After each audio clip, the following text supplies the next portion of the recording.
अतः वराह पुराणे त्रयोदशतम अध्याय पृथ्वी द्वारा भगवान की विभूतियों का वर्णन। नैमिषारण्य के इसी सत्र में सूत जी ने कहा कि एक बार सनत कुमार जी भ्रमण करते हुए पृथ्वी से आकर मिले और पूछा, हे देवी, जिनके आधार पर तुम अविलंबित हो तथा जिन वराह भगवान से तुमने पुराण का श्रवण किया है उससे तत्वपूर्वक कहने की कृपा करो। ब्रह्मपुत्र सनत कुमार की बात सुनकर पृथ्वी ने उनसे इस प्रकार कहना आरंभ किया। पृथ्वी बोली, विपेंद्र, भगवत द्विभूति का यह विषय अत्यंत गोपनीय है। जिस समय संसार में चंद्रमा, अग्नि, सूर्य और नक्षत्र इन सभी का अभाव था, सभी दिशाएं स्तंभित थीं, किसी को कुछ भी ज्ञान नहीं था, न पवन की गति थी, न अग्नि और विद्युत ही अपना प्रकाश फैला सकते थे। उस समय परम प्रभु परमात्मा ने मत्स्य का अवतार धारण कर रसातल में वेदों का उद्धार किया। फिर उन्होंने कूर्म का अवतार धारण कर अमृत प्रकट किया। हिरण्यकशिपु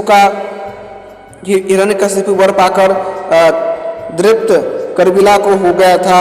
उस समय भगवान ने नरसिंह का अवतार धारण कर उसका संहार करके प्रहलाद तथा विश्व की रक्षा की। इसी प्रकार उन्होंने परशुराम तथा राम का अवतार धारण कर रावण आदि दुष्टों का संहार किया और भगवान वामन अवतार बलि बांधे गए और भगवान रावण द्वारा बलि बांधे गए। फिर सृष्टि का आरंभ में जब मैं समुद्र में डूबी जा रही थी तब मैंने भगवान से प्रार्थना की, जय जगत प्रभु, आप संपूर्ण विश्व के स्वामी हैं। देवेश, आप मुझ पर प्रसन्न होइए। माधव, भक्ति पूर्वक मैं आपकी शरण में पहुंची हूँ, आप कृपा करें।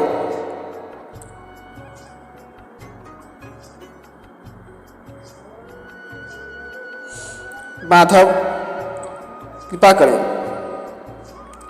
इंद्र, सूर्य, चंद्रमा, यमराज और कुबेर, इन रूपों में आप ही विराजमान हैं।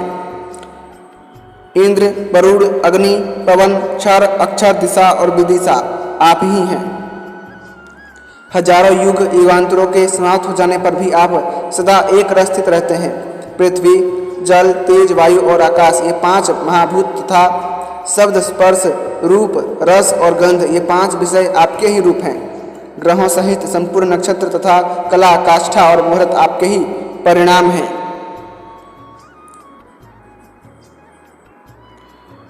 तथा सप्तर्षि बिंदु, सूर्य, चंद्र आदि ज्योतिष चक्र और ध्रुव, इन सब में आप ही प्रकाशित होते हैं।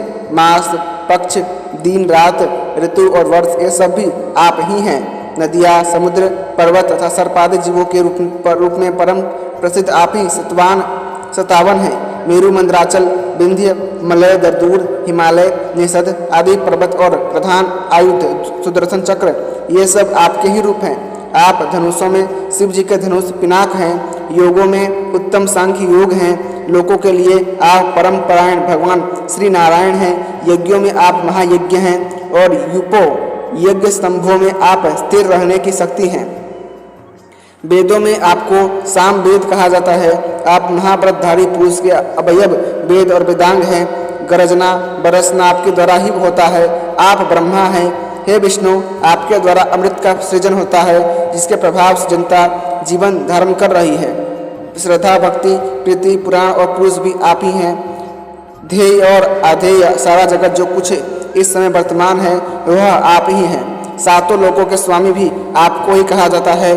काल, मृत्यु, भूत, भविष्य आदि, मध्य, अंत, मेधा, बुद्धि और स्मृति आप ही हैं। सभी आदित्य आपके ही रूप हैं। युगों का परिवर्तन करना आपका ही कार्य है। आपकी किसी से तुलना नहीं की जा सकती, अतः आप अप्रमेय हैं। आप नागों में शेष तथा सर्पों में तक्षक हैं।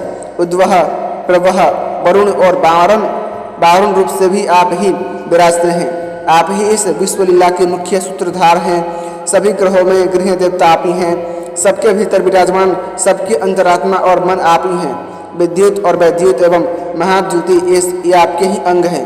वृक्षों में आप वनस्पति तथा आप सत्क्रियाओं में श्रद्धा हैं। आप ही गरुड़ बनकर अपने आत्मरूप श्री हरि को वहन करते हैं और उनकी सेवा में परायण रहते हैं। दुंदुभि और नेमी घोष से जो शब्द होते हैं वे आपके ही रूप हैं। निर्मल आकाश आपका ही रूप है। आप ही जय और विजय हैं। सर्वस्वरूप सर्वव्यापी चेतन और मन भी आप ही हैं। ऐश्वर्य आपका स्वरूप है। आप पर एवं परात्मक हैं। विष एवं अमृत भी आपके ही रूप हैं। जगत द्वंद प्रभु आपको मेरा बारंबार प्रणाम है। लोकेश्वर मैं डूबी जा रही हूँ, आप मेरी रक्षा करें। यह भगवान केशव की स्तुति है। व्रत में दृढ़ स्थिति रखने वाला जो पुरुष इसका पाठ करता है वह यदि रोगों से पीड़ा पा रहा हो तो उसका दुख दूर हो जाता है। यदि बंधन में पड़ा हो तो उससे उसकी मुक्ति हो जाती है। पुत्रवान बन जाता है। दरिद्र को संपत्ति सुलभ हो जाती है। विवाह की कामना वाले अविवाहित व्यक्ति का विवाह हो जाता है। कन्या को सुंदर पति प्राप्त होता है। महान प्रभु भगवान माधव की इस स्तुति का जो पुरुष सायं और प्रातः पाठ करता है वह भगवान विष्णु के लोक में चला जाता है। इस विषय में कुछ भी अन्यथा विचार नहीं करना चाहिए। भगवान की कही हुई ऐसी वाणी की जब तक परिचर्या होती रहती है जब तक वह पुरुष स्वर्ग लोक में सुख पाता है।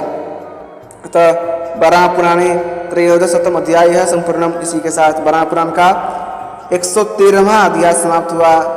यदि आपको वराह पुराण की कथाएं पसंद आती हैं तो कृपया करके वीडियो को लाइक करें, चैनल को सब्सक्राइब करें और अपने दोस्तों के साथ जरूर शेयर कीजिएगा। धन्यवाद। जय श्रीमन नारायण।